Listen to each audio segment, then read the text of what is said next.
Hello, welcome to another Becoming a Modern Man. We are playing our Mardu Landfall deck once again, and this time we are playing against a blue-red Delver deck. This matchup was actually before the bans took place online, so Treasure Cruise is still a thing, but I don't think it impacts the game too much, so anyway, let's get into it.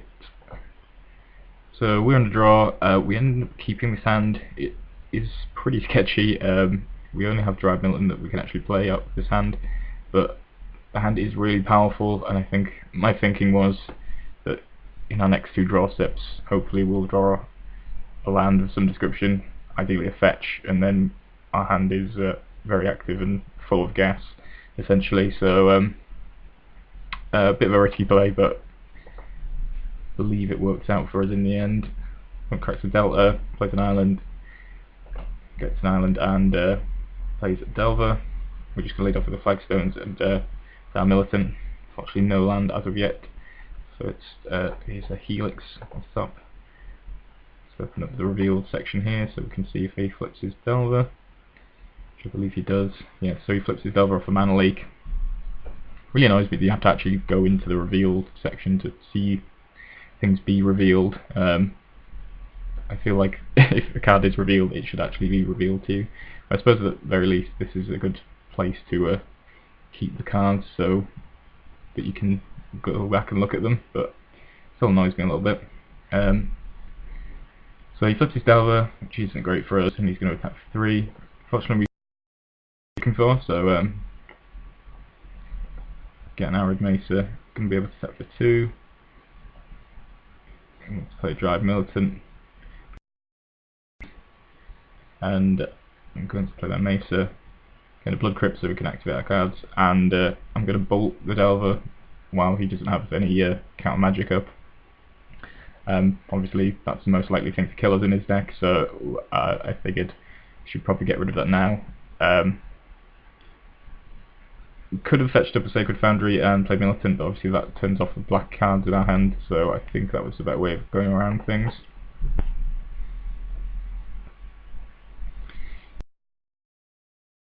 Pretty stocked with burn. I go for the Inquisition, but our opponent hits us with a Spell Pierce, which I'm obviously not going to do anything about. It's fine, I'm not too upset about that. I'm going to play a second Militant. I'm going to find another Delver, but I'm just going to kill that. He's only got red mana up. If he had a Steam Vents, I might have thought twice about how I would have played that, but I figured we might as well just get it out of the way. Or here, I'll come down to 10, just drop the Blood Crypt into play.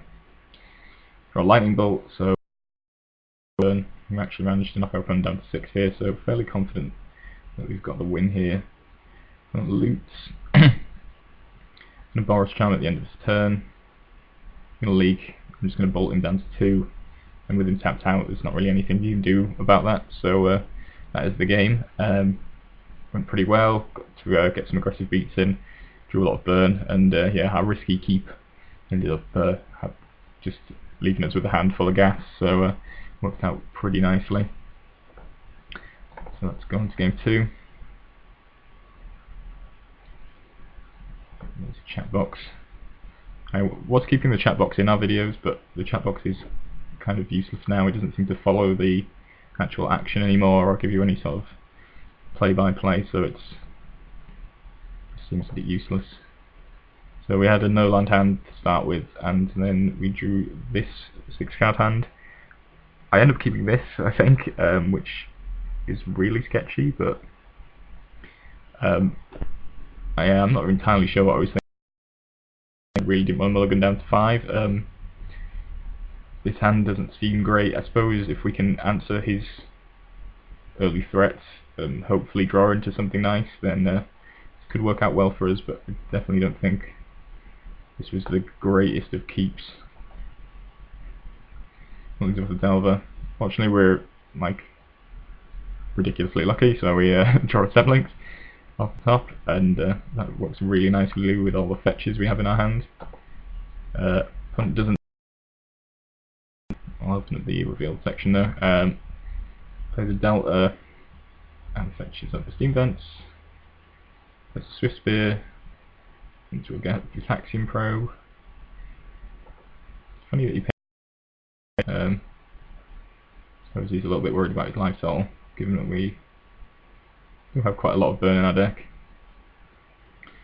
So, draw a GP'd, but I think I just want to get rid of one of his threats this turn. Going to search up a Blood Crypt, Helix, and then attack for 4 with our Step Links, putting him down to 11. Obviously, we are well ahead in the race at this stage now. I am going to drop a fetch, play a Tide Hollow Sculler, let's see what he's working with. So opponent has a couple of Treasure Cruises, so obviously still playing those cards. I mean, obviously you still can, it's still a legal card, but I think a lot of people in the tournament practice room are sort of, you know, trying out post-ban decks for the most part. But yeah, our opponent does have the Treasure Cruise, and he's got a couple here. I mean, obviously we're going to take one, but it's probably not going to make a great deal of difference. But it does mean that we know that his hand is not too exciting, I guess. He's one land away from being able to Treasure Cruise. I suppose there is potentially a Treasure Cruise next turn, but I mean, that's the information we get. We're going to attack with Step Links. He's not going to block. If we can get our GOP down, we can get more value out of hitting these landfall triggers. Attacks with Swift Spear. I mean, I've no inclination to block that. For 1 damage. I'm going to attack, drop my fetch, attack with my Step Links and my Scholar. See what he does here. He just chumps the Step Links, which is fine, and I'm just going to drop this GOP'd.